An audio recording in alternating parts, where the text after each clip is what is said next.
quando eu voltei a estudar programação, e eu até ia comentar isso contigo, né, a questão do roadmap ali, né, o passo a passo, o que estudar, o que aprender. Programação hoje, o que é, onde vive, do que se alimenta.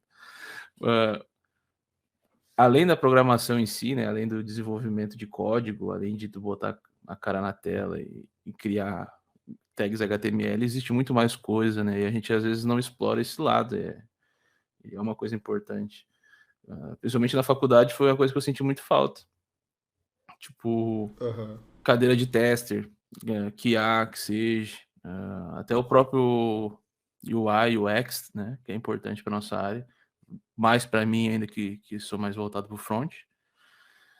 E a gente esquece que tem essas opções também, e tudo isso é experimentável, né, a gente pode ir para web, para desk, para mobile, tudo é passível de experimentação ali, e isso é uma área muito é uma coisa muito boa na nossa área. É É verdade.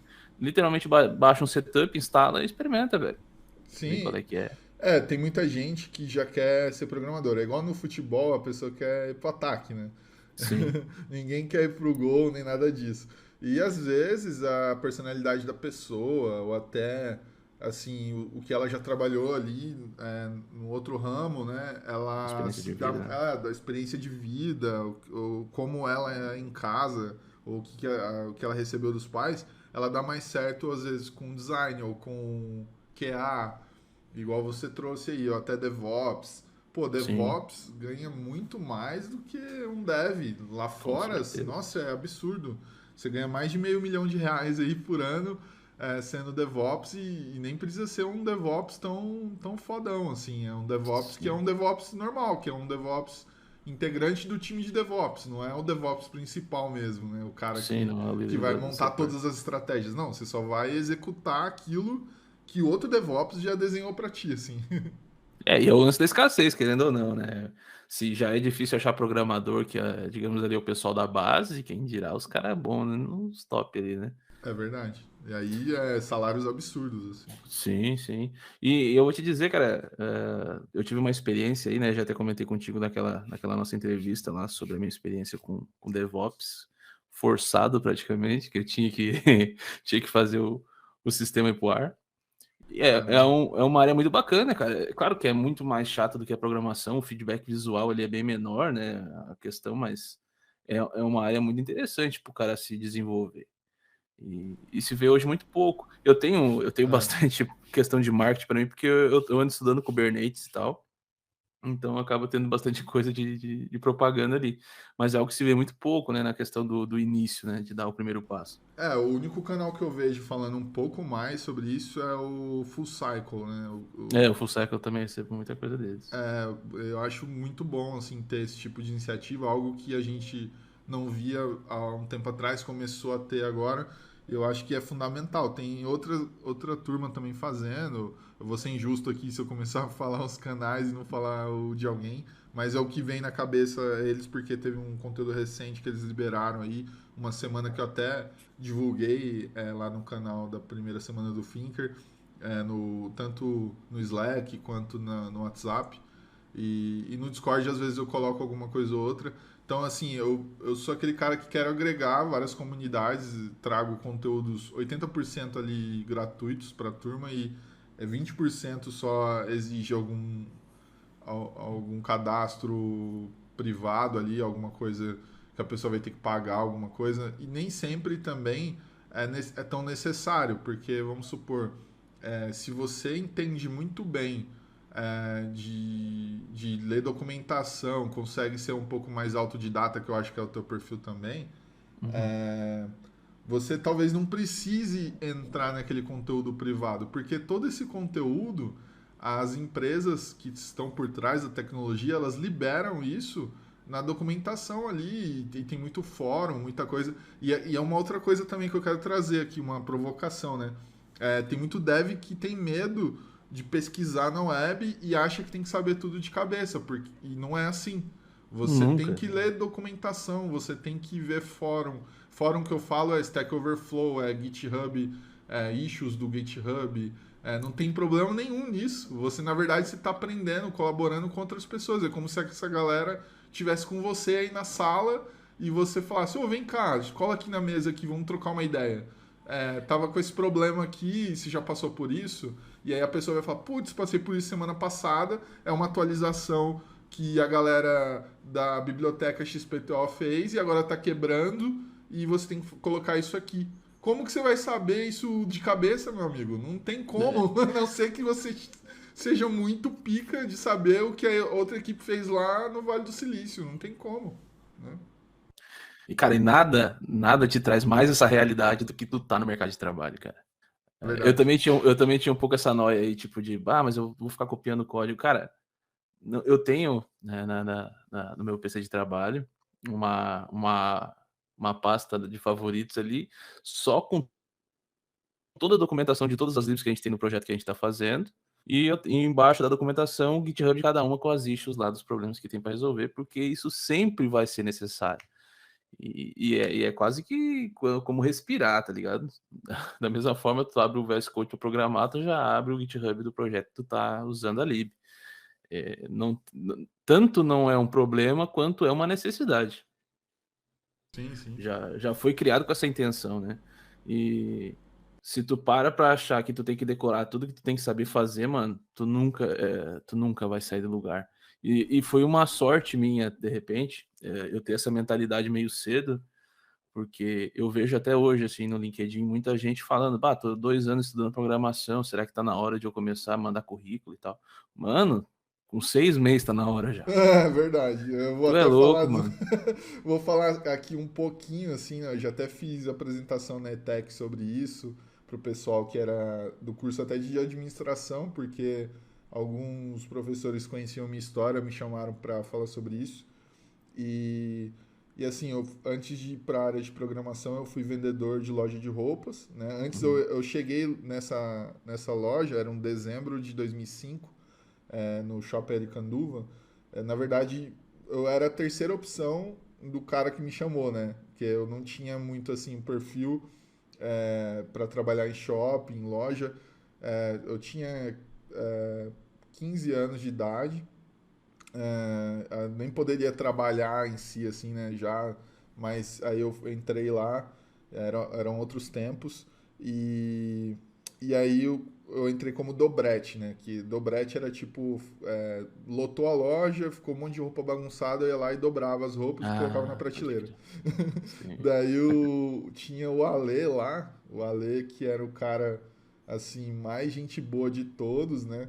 E que era aquele cara assim bem alegrão, feliz e tava sempre dançando lá e tal. E às vezes ele não se importava tanto com performance, né, de venda e tal. E tinha as meninas que, por outro lado, já era tipo muito assim, sangue no olho, vendendo e assim, tinha ranking, então elas estavam sempre uma querendo vender mais que a outra e tal. E aí Sim. nos momentos que tava a loja muito cheia e não tinha nenhum vendedor para atender quem estava chegando, aí de vez em quando eu ia lá e vendia alguma coisa para alguém que chegou ali, porque eu estava sempre dobrando as peças, então eu já entendia ali pela pessoa que entrou, mais ou menos qual calça que daria nela ali, eu olhava a calça que ela estava vestindo, e eu, pô, acho que isso aqui vai ficar legal em você, dá uma olhada. Aí, às vezes nem dava tempo de provar.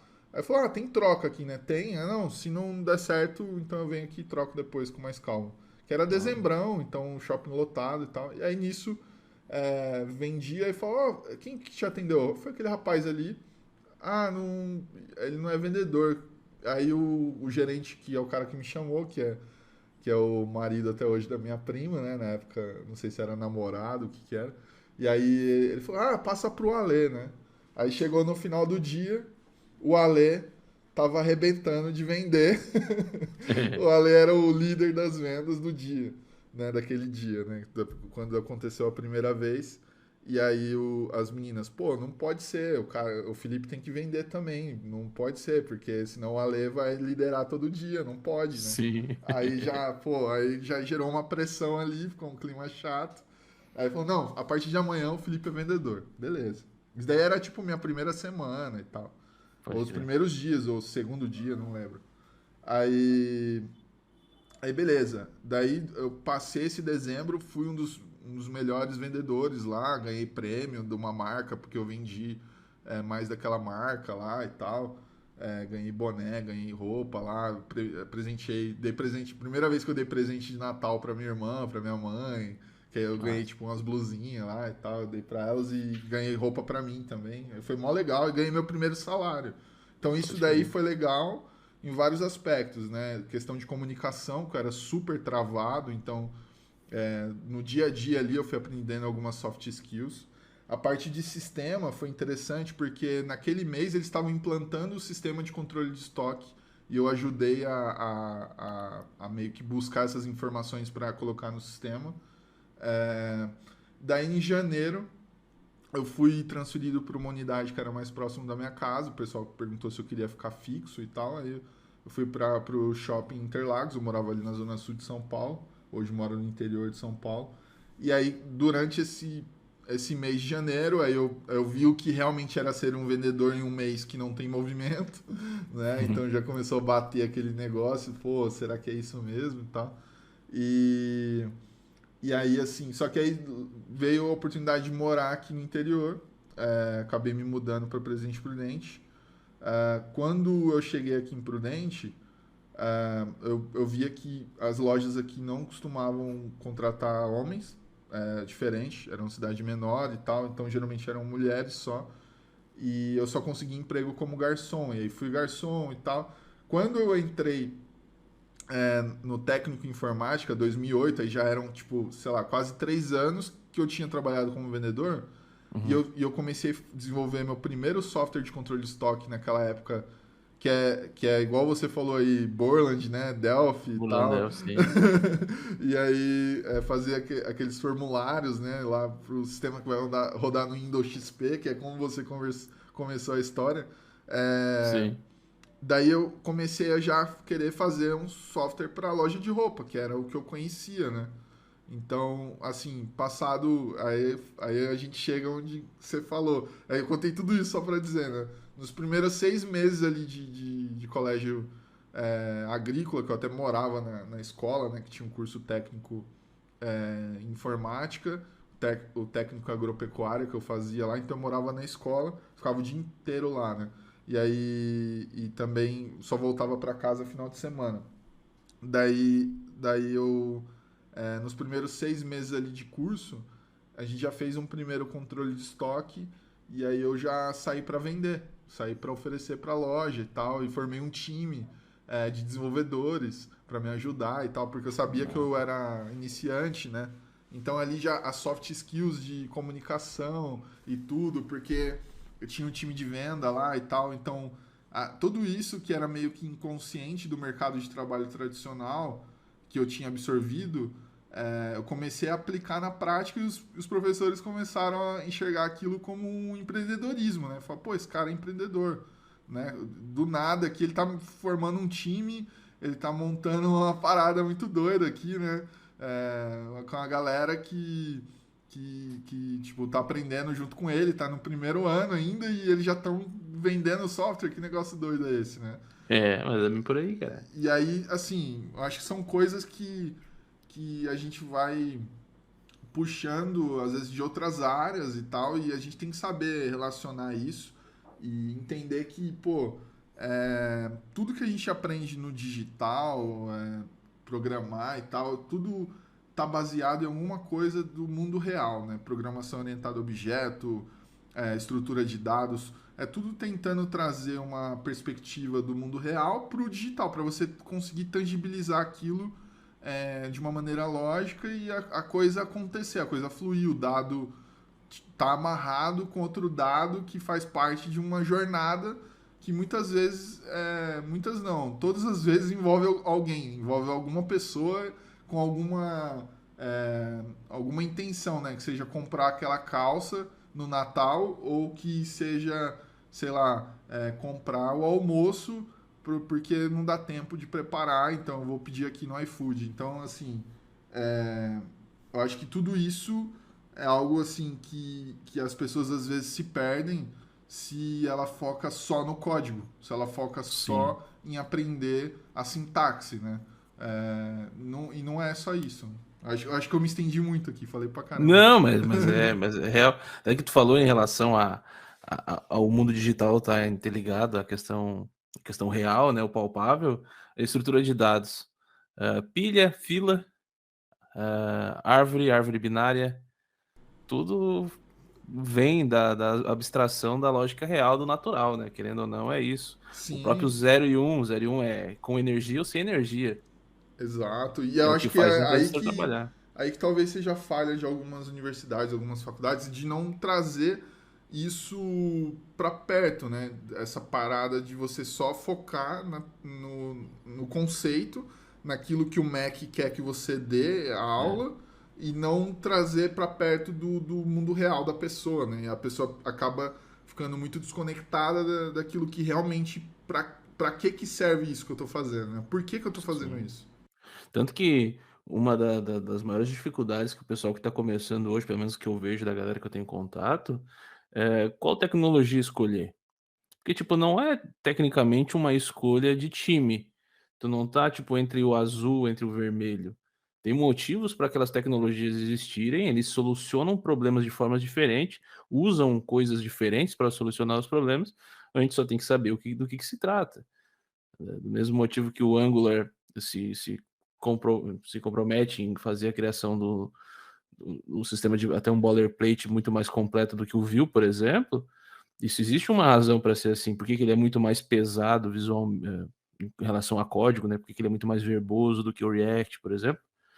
E quando a gente não tem essa ideia de que cada ferramenta tem um motivo, acaba se tornando isso, né? Tipo, vou escolher a camiseta azul hoje ou a verde, mas não é assim. Cada um tem os seus motivos. É, e aí, assim, eu acho que não é porque você, tipo, eu escolhi esse outro time aqui, esse outro caminho também que eu vou dizer, Esquecer completamente o resto. é, pô, cada um tem a sua parada e às vezes para alguns tipos de empresas faz mais sentido um caminho usar uma ou outra lib, um ou outro framework, e para outras já não, é melhor fazer com aquele outro e tal, porque é o tipo de coisa que combina melhor com o tipo de problema que eu quero resolver, né? Exato. Mas e essa parte que a faculdade às vezes falha também um pouco, né, de tu dar isso para se pensar, né. Por que ASP.NET? Por que .NET? Por que não PHP? Por que não HTML? Tá E ligado? dizer E é também que não um tem nada de errado com a linguagem e com o framework, né? sim, Porque muitas vezes a galera picha muito o PHP, o Java, ou até o próprio ASP.NET, mas não porque é ruim. É porque às vezes é uma implementação que você tem referência ali de alguém que usou o PHP muito errado, assim, que fez do pior jeito sim. possível. E aí, tipo, meu, não é culpa do PHP, coitado. É culpa daquele desenvolvedor que foi desatento, que não teve zelo, não teve cuidado, né? Culpa daquele professor da faculdade que fez tu programar em Java com um bloco de notas. É, também tem isso, né? Cara, eu sou eu me policio pra não ser tanto, mas eu sou meio que hater do Java, assim, por causa disso, né. O único o primeiro contato que eu tive com Java foi no bloco de notas ali, horrível fazer a compilação dele pelo arquivo do doc ali, horrível, meu Deus do céu. E sendo que a E gente tem o Eclipse, tem o NetBeans, que sim, poderia ser usado ali. quando eu conheci o NetBeans, cara, que tu tinha a possibilidade de fazer a questão visual ali, né, de tu poder criar a interface gráfica, meu Deus do céu, foi meu sonho realizado. Digo, meu Deus, é isso aqui que eu quero pra minha vida. Aí depois eu acabei conhecendo o VBNet e abandonei um pouco o Java. Sim. Mas é importante esse tipo de reflexão das ferramentas em si, para que elas servem, porque a gente acaba pensando, putz, o Anderson, quando fez faculdade, estava em 2011. Ele estudou JavaScript no bloco de notas, e até hoje tem Java para se fazer, até hoje o Java é relevante.